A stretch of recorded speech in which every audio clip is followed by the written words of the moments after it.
بسم الله الرحمن الرحيم ومثل الذين ينفقون أموالهم ابتغاء مرضات الله وتثبيتا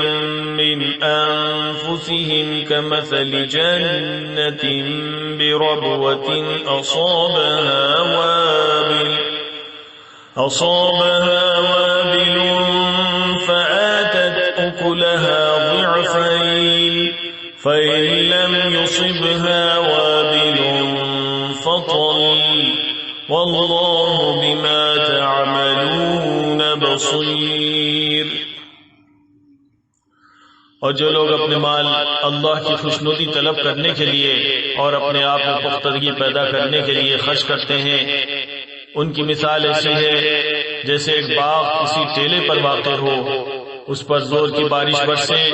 تو وہ دگنا پھل لے کر آئے، اور اگر اس پر زور کی بارش نہ بھی برسے